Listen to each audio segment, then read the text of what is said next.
You are the CEO of Prenuvo. You can detect cancer in stage 1, but also over 500 other issues. The custom MRI machines that we use at Prenuvo are very, very capable of imaging the body at tremendous detail in an acceptable amount of time for a whole body screening in under an hour. Leukemias, when you set those aside, most every other cancer is a solid tumor, and find those way earlier than they typically get detected. Keep going on your 80 hours a week because you're doing something great for the planet and someone has to do it. Better you do it than me.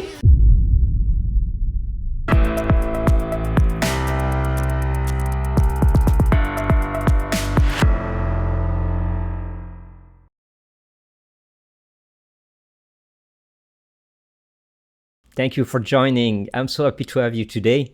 Thank you. It's great to be been a long here. time that we tried. We met at the Live Long Summit and we had a short interview there. But I was so excited to get you back on this longer form of the podcast and talk a bit more deeply about what you're doing, because this is amazing. In the meantime, I had a full body scan, and so I can talk about the experience as well. Yeah, if you're willing to share, I'm sure your audience would love to hear. Of course. So thank you for joining. You are the CEO of Prenuvo. Prenuvo is a very revolutionary platform that provide full body MRI scans to people. And you say, and I've read it several times, that you can detect any cancer in stage 1, but also over 500 other issues that could be silent in the body of this beautiful population that make the humanity here. Well, I should say we can detect solid tumors at stage 1. So there are some cancers, like leukemias, where there's no solid tumor mass, and we can detect those later. But when you set those aside, most every other cancer is a solid tumor, and we're able to find those way earlier than they typically get detected. Yeah. So I'm going to go like the one that I've never done it, and then I'll share my experience as well. How does that work? Well, there's sort of two ways to look at this. The first is what we use at Prenuvo is MRI. So MRI is obviously a big hydrogen imager, and you have hydrogen in lots of tissue in your body, and that hydrogen shows up differently based on the tissue composition. And so we can use MRI to essentially filter through the entire body and look at every organ and every perhaps lesion that we might see inside an organ. And depending on how it appears on these different filters, we're able to classify that lesion as something that is benign, that you don't need to worry about, or something that's concerning that we really should do some more tests because, it has signal there that, is worrying for cancer. MRI as a technology has been around for 30 years. It's been around longer than cell phones. And you can imagine the first cell phone that took photos that I can recall was sort of my late 90s Nokia. And of course, the type of photos that cell phone could take is completely different to what I can take now on my iPhone 15. So this is a technology that's been around for a long time, but there's been a lot of evolution. And the custom MRI machines that we use at Prenuvo, these newer machines, are very, very capable of imaging the body at tremendous detail in an acceptable amount of time for a whole body screening in under an hour. In my opinion, it's not only the imaging, of course, like you increase the, if we can transpose that simply for people to understand, like it's not only increasing the number of pixels that you're going to get into your imaging. The strength of Prenuvo, if I understood it well, is the algorithm that is behind this technology to make the calculation to make sure that you are giving the right results. Am I correct? Well, a lot of it is this, what we call multi-parametric nature of the imaging that we do. So all these different filters that we take. And there's one filter in particular that we're very good at that requires specialized hardware, which is a filter called diffusion. And diffusion is an advanced sequence that looks for the movement of water inside the body. And that what we know about solid tumors is that the cells are very tightly packed and the fluid gets trapped there. And that shows up as signal on these diffusion images. This is a computationally difficult sequence to run that requires great hardware as well. Can bet. And that's why you see it being used in a clinical context for particular organs like the prostate, which is very small. But doing this across the entire body in one sitting requires special hardware and software and increasingly AI to then process those images. Okay, and it's going to be better and better because of AI improving every day. Yeah, absolutely. Correct. Well, I think AI for us is, look, everyone talks about AI. So AI, if you're not doing something to do with AI, then probably you're not a company. So you really have to get below the surface level and try and understand exactly how it's helping. And for us, there's two ways that we see AI having tremendous benefit. One is in helping radiologists become more efficient. So this is AI that can help diagnose things or spot abnormalities that then a radiologist can classify. And a lot of companies are working on this, and we're working on it extensively. The second area, which I think is, I'm sure, something that you would like and your audience, is where AI is really good at identifying very, very tiny changes over time in the body that we can't see with the human eye. And so we're able to use AI to identify very tiny changes in brain volume or in degeneration of the spine or changes in visceral fat levels or liver fat levels, kidney health, things like this, so that we can really start to age almost every organ of the body and help you understand where does your brain sit relative to someone of your age. Are you ahead or are you behind? Probably you're ahead. Right. But maybe you're behind in some other organ. And what we find is everyone has something that either we've neglected or we have, because of our genetics, a higher likelihood of a degenerative process taking place. And just knowing that can really help us live a better life. Yeah, I saw a very cool video that your company posted on Instagram recently about brain aging and degeneration. And the two pictures were just like completely talking by themselves. It is so obvious.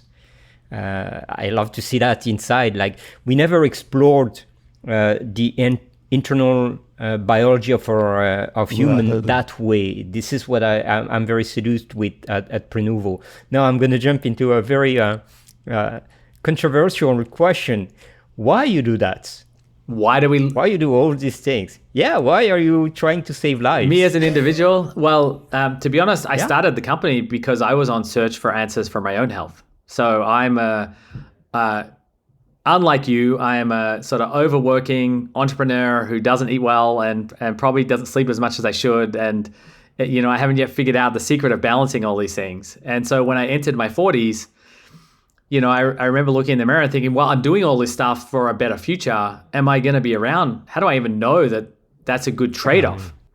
And who can give me an answer to that question? And it was really hard for me to figure out how my health trajectory was sort of evolving.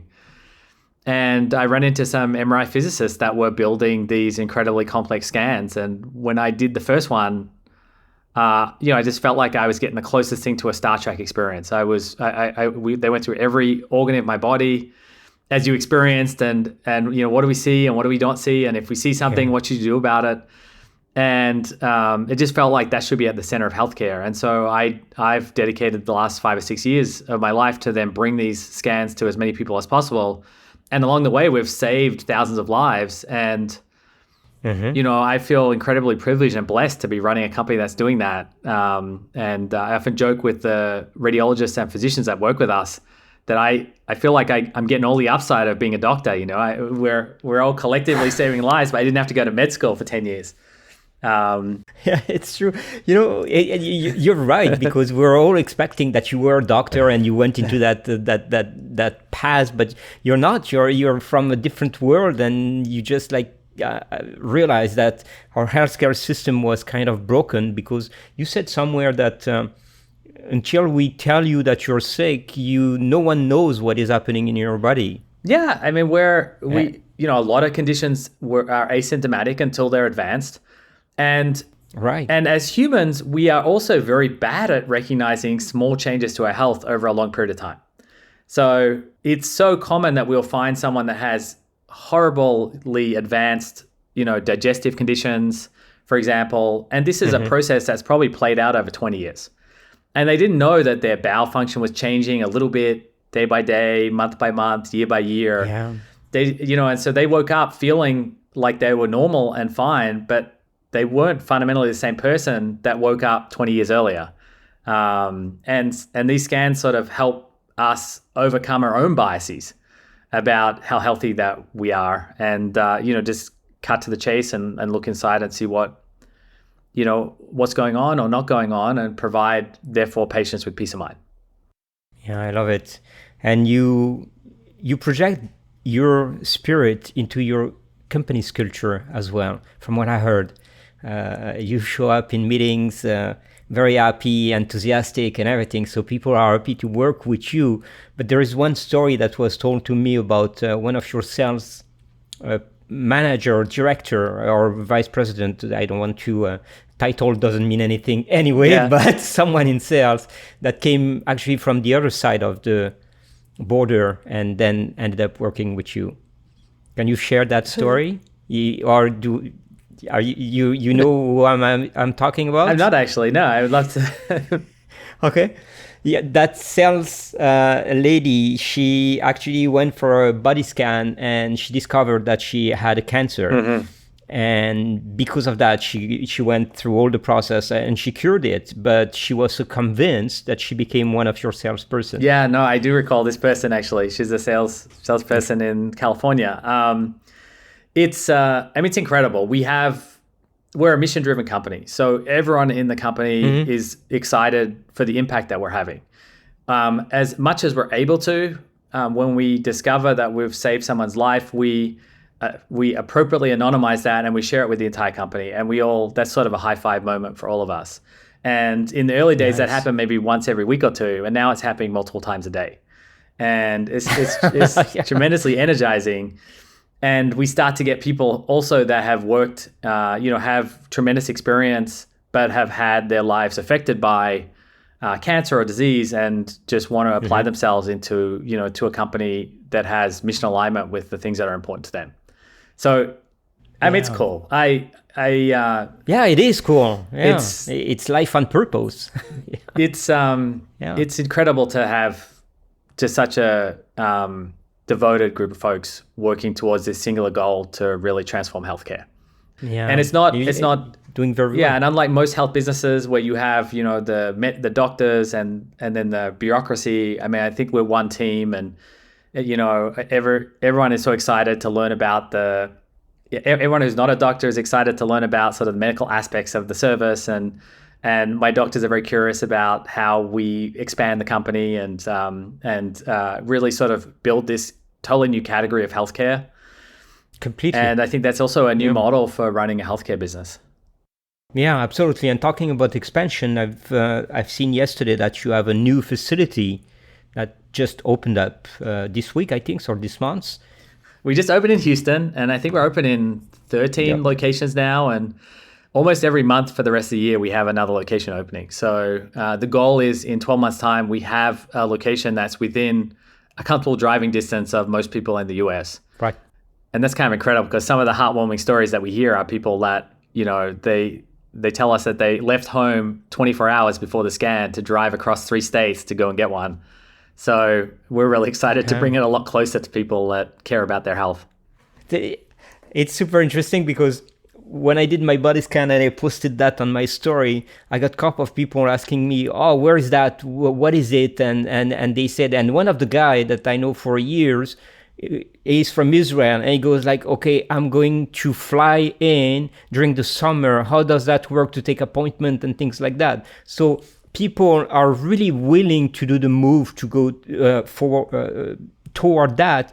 You are increasing the number and the capacity of taking more and more people. The factor that still is out there, it's still kind of pricey for many people to afford $2,500.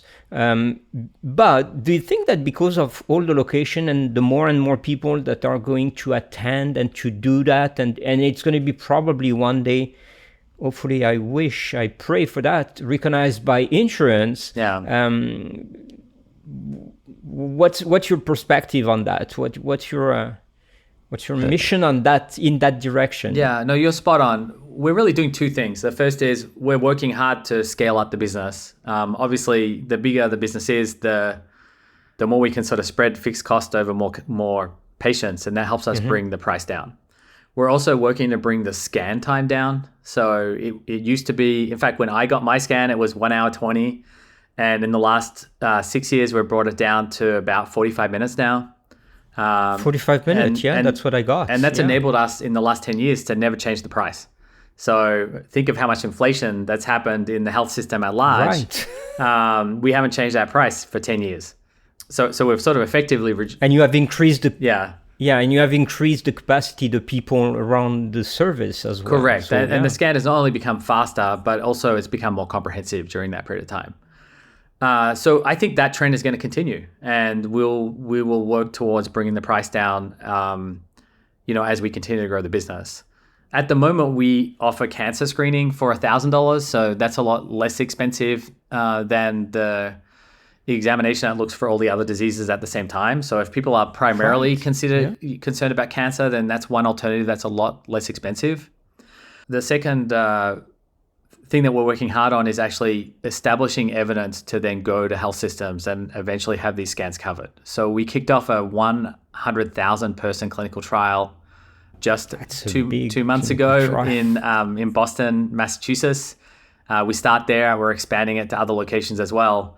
And that trial will follow patients for a period of time after their scan to really understand how accurate is the scan, what sort of things are we missing, or where we might make a diagnosis that ends up not being correct.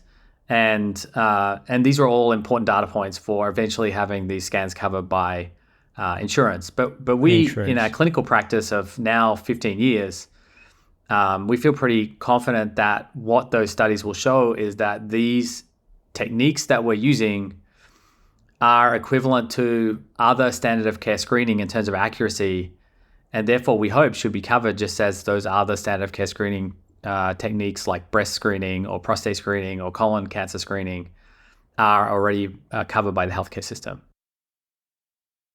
Well, with all the logical and if you think about it, the cost of curing one cancer is how many times bigger than that scan?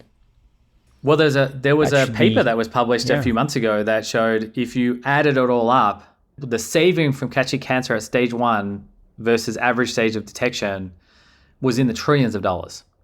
So I think between what the efforts that we're doing and liquid biopsy, there's a lot of different techniques now that are sort of targeted towards early cancer detection. I think I feel excited that this is a problem that I think will be solved in the coming decade or two, and that late cancer detection will be a thing of the past for those that follow us.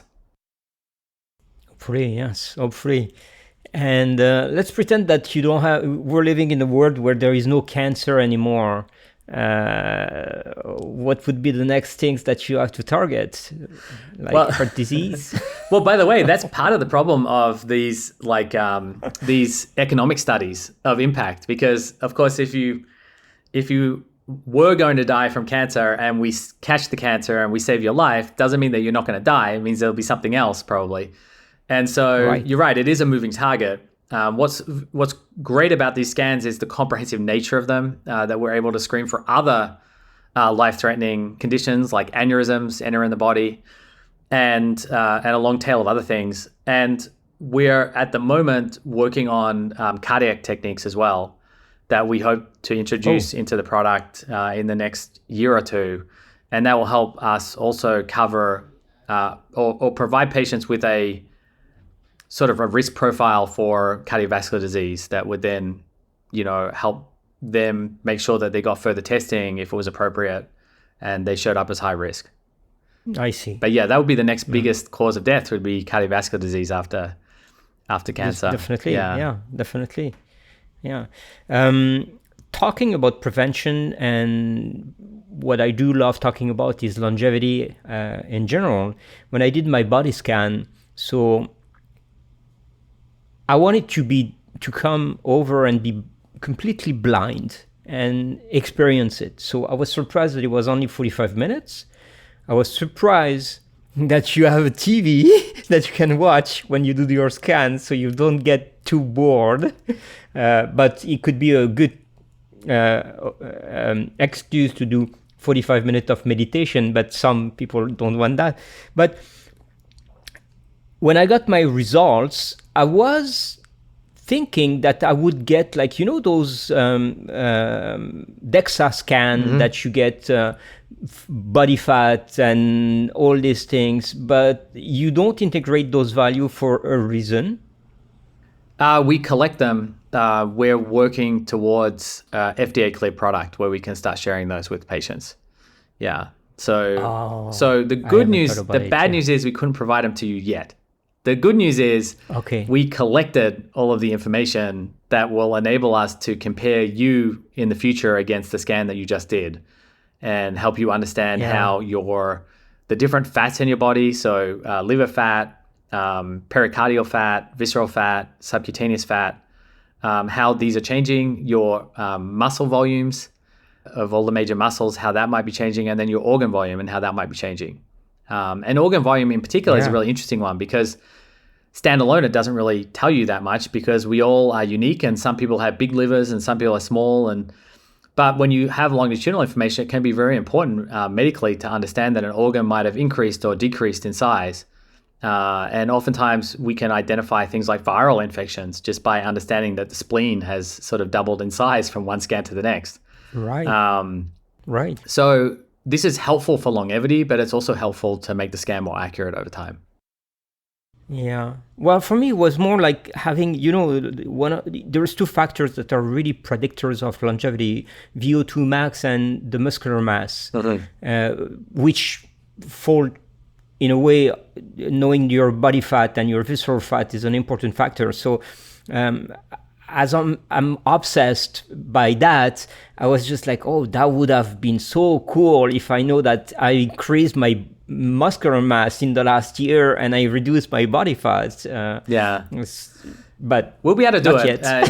It'll take time, and I think probably for people that might otherwise get DEXAs, this might be a good alternative to that. To complete it, yeah, why not? Well, there's different technique, but this is the thing.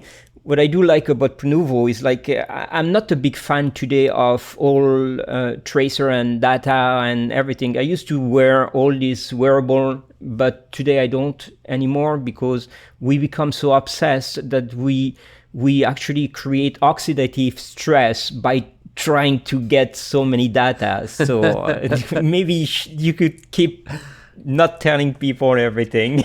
Well, also they're sort of downstream biomarkers. So they're not, if you have disturbed sleep, that, it's a downstream biomarker. Now, it may indicate a serious underlying medical condition. More often than not, it doesn't. And so I think what's great about whole body screening is that we just like we cut through how you might feel about your health or whether you feel healthy or unhealthy, these downstream biomarkers become sort of immaterial. We just look inside and see what we find. It's possible in the future they might help with differential diagnosis, but frankly, they're just way less accurate diagnostic tools than looking inside the body with an MRI. Correct. Yeah. Can you extend the results and the analysis that you do with Prenuvo to having some sort of biological age model that will tell people how old they are within their body? Like, there is this big trend today. Everybody wants to have this biological age measured, and I think that insurance company will fairly shift toward that versus passport date very soon to grant you some insurance and stuff like that. So is that something that you're thinking of for the future as well? Or could you do it? As a consumer, it's something I would value and think can be really helpful, again, to help me understand where to focus on my health. As a company, because we collect so much information about every organ of the body, we're able to then look at each of those organs and understand how does Andrew's liver compare to the average liver of Andrew's age. And if it's doing better or if it's doing worse, then either I can pat myself on the back or I can maybe stop drinking as much or change my diet. And I think together with blood-based sort of age biomarkers, I think this is a future of health. Certainly the future of health for individuals that want to optimize their health and potentially live longer, but also eventually a lot of other industries can find that data very useful. For example, life insurance or disability insurance or health insurance. I think it's really hard to forecast what might change downstream when you start having a lot more information about how our health trajectory is relative to what we expect. Yeah, well, that's the goal today. Everybody wants to live longer and try the best to get there in a way or the other. But having those tools are really helpful for the humanity in general. But if you get sick, you can try to live longer. You're not going to sustain up to the end anyway. Well, I do want to there's one point that I would make that I think is really important, which is, I know a lot of the folks in the longevity space and they're wonderful people. And I'm very jealous of the way that they live their life. Why? Because, I'm sure they're doing a lot of things right. But that doesn't necessarily reflect the average American. The average American is overworked and tired and stressed and so on. And I think part of the problem with longevity as a space is not a lot of people can relate to it. Does that make sense? Like you don't see the Brian Johnsons of the world and say, oh yeah, I'm like that guy. And as a result, the field has been sort of like derided a little bit and parodied as, a bunch of young tech people that are trying to live forever. And I think you sort of lose, because of that, it's sort of, you lose sight of the fact that there are some really, really important tests here that can be very helpful for people's health. And so I agree. I think there's this, longevity in some ways needs a bit of a rebranding to become more mainstream. And I think you know what? I did that with lifespanning. That's the rebrand of longevity. Well, there you go. The great minds think alike. That's probably a more healthy way of doing it. I talk about this in some ways to explain my own, the fact that I don't have a six pack and I'm not perhaps at sort of peak. But you don't need peak it. Health. But I do these scans and I do other blood tests as a form of insurance to make sure that there is nothing crazy going on underneath the skin that I need to be worried about. Because if I had something crazy going on with my health right now, maybe I prefer to be surfing in Hawaii than, working 80 hours a week. And I think, I don't think that's a great way to live your life, but I actually think it reflects probably the way that most people live their lives. And so it is true. So it's important that people understand that, there are some things here, some tools that are actually really important just as insurance, more so than like trying to live to 150, to make sure that you can, at least live the best life that you're able to live. I agree. Life on purpose, finding your ikigai. But you know what? Most people don't realize that before a certain age. Mm-hmm. Like if you were to talk about that with kids that are in the 30s or 20s, they don't care about living longer because for them it's completely irrational. But if you talk with people that are 45, 50, 60, and even 70, it's getting an urgency to pay attention to your health. Yeah. No, it's true. It's weird. Actually, very young people today, they have a much more, I would say, well-rounded perspective, and things outside of work are important. Probably unfortunately, I think we're at the tail end of sort of a generation of people that were very focused on work to the exclusion of everything else, or putting off a lot of everything else to the future that we hope to create. But no, in general, that's one of the challenges with preventive health is that if I'm young and I feel fine, I'm just going to assume that I'm fine. And more often than not, that's the case. But every so often, it's not. Yeah. But it's interesting. I could debate with you on that point of working 80 hours a week. because normally our brain, and you scan those brains every day, our brain is not made to work more than 90 minutes at the time. And it has the capacity to only work 3 times 90-minute maximum in the best days per day. So that doesn't make the count to 12 or 14 hours a day. What do you do the rest? What do you do in between that? But I think it just highlights for me how important genetics are in how we manage our health. So, my wife can eat hamburgers and fries every day of the week and stay skinny and, have no liver fat. For me, that's not the case. There are folks that come in that run, particularly South Asians, that will come in and they might run triathlons and be very fit on the outside, but have severe fatty liver, and that's 100% genetic. So I think a big part of it is understanding like what your genetics have predisposed you to or not, and then being very aware that maybe you have to take it a lot easier than the average person because of that. And I think brain is no different. There are, there are genetic markers associated with advanced brain degeneration, and if someone had those markers, I'd probably want to be way more careful about, my diet or exercise or how much I use my brain potentially than someone else. So I think this is sort of the age of personalized medicine, personalized healthcare, but you can't personalize it if you don't know, what is happening what's happening inside. Yeah. So do you think that because it's going at a very serious pace now, how do you see the future? Do you think that people will have all sorts of sensors all over the body, inside, outside, and we're going to be measured every second to make sure that everything goes well, or is it going to be a different story? How do you see the future? I actually don't spend that much time thinking about the answer to that question. I mean, people ask me this question all the time. They're like, do you think we'll ever, do you feel like we have too much information about our health? And I'm like, are you kidding me? No, the average person so. has no information about their health. I mean, if our approach to healthcare, if our bodies, which we drive around every day, our brain sort of sits on top of and sort of, controls the legs and tell us to move. Control. I mean, if it was an airplane, sort of our approach to healthcare is let's wait for the engine to blow up and let's try and fix it while the plane's like plummeting to the ground. So we don't have our cockpit has no dials.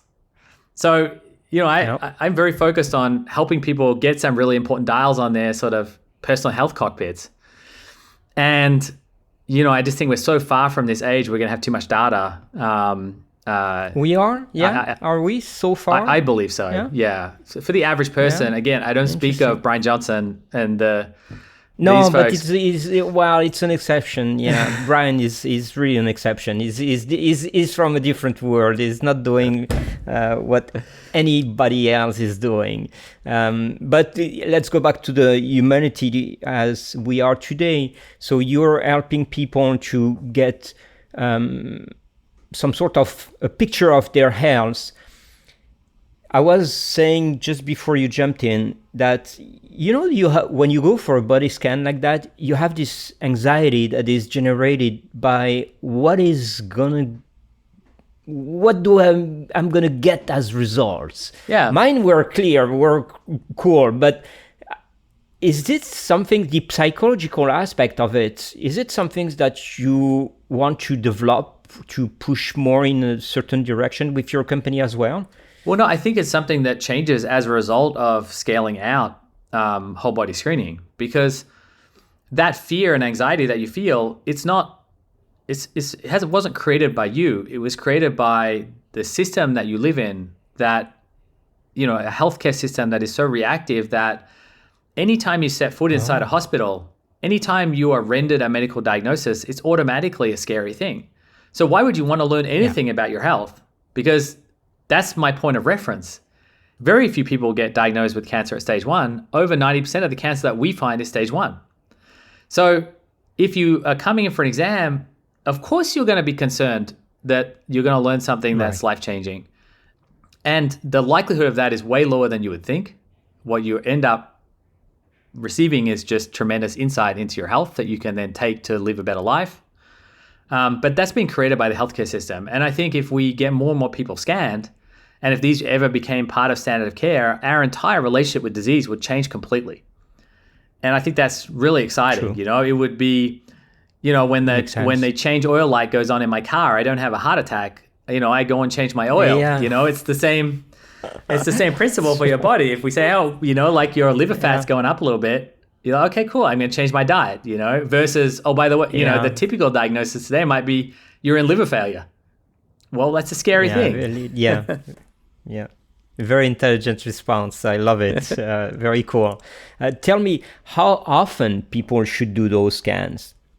If they start. We recommend that patients do it every year or two. And again, it really depends on what we see and what patients want to get out of the scan. So if we don't see anything concerning and the patient is mainly concerned about cancer, maybe you could do it every 2 years. If people are intending to use these scans either to monitor conditions that we've seen or to be able to monitor how the way they're living their life is impacting the physiology of their bodies, then we would recommend doing this every year. I see. Perfect. And we have a discount code for our audience that is like prenuvo.com/lifespanning, $300 off, which is fantastic gift for our audience. Thank you for that. I appreciate that, and they will appreciate it for sure. For me, I got my scan, and I think that I'm going to keep going with this scan, and I'm trying to convince my wife to have one as well. My team, like people in my team and my company, they had body scan as well, not from the same company. One went from one of your competitor, and I was arguing on the benefit of Prenuvo versus the other one. In few sentences, what are the advantages of Prenuvo? Yeah, so I think what makes us really unique is that this is the only thing that we do. So we have built centers that we have into which we put custom hardware designed for whole body screening. We run software protocols that we've designed for that scan. We have radiologists that are trained on whole body imaging. Most other folks that are operating in this space, they're doing it as a side business to a regular imaging clinic. So they don't necessarily have the right hardware. They may not have the right acquisition protocols. And the radiologists that are looking at these scans, I mean, this is maybe one scan a week that they would look at. That's a screening exam, and the rest of the time they're doing diagnostic examinations. And although there are similarities, there are also differences between screening versus diagnostic radiology. And in our experience, it takes quite some time to train someone, a diagnostic radiologist, on how to do and read accurately these Prenuvo scans. And just to reinsure, because some people can be in some sort of a fog about it, there is no radiation going into the body. Correct. There's no radiation here, so these are perfectly safe. You could, oftentimes when we're testing sequences, I'm getting in there or someone else is getting in there, and they're testing on us all the time. So you can do these as frequently as you want. There's no known health side effects. There are some people that can't do the scan if they have a pacemaker, or there's some quite rare implants that are contraindications for MRI in general. But the 99% of people are able to do these scans. The vast majority with the television in there are able to tolerate them well. And there's no residual sort of harm, the same way that there was with CT screening that happened. That is still happening today, but it was much more prevalent 20 years ago. So cool. Yeah. So nice. I love, you're doing what many people, I'll go back on what I said before. Keep going on your 80 hours a week, because you're doing something great for the planet, and someone has to do it. Better you do it than me. I hope I got the right brain for it. I hope I can get more than 3 90-minute sessions out of the day. Or at least I'll schedule my important meetings in the morning. I never take a meeting before 11 a.m. It's great to hang out, Jean. And Andrew, thank you so much. Yeah, excited to do a follow-up one day.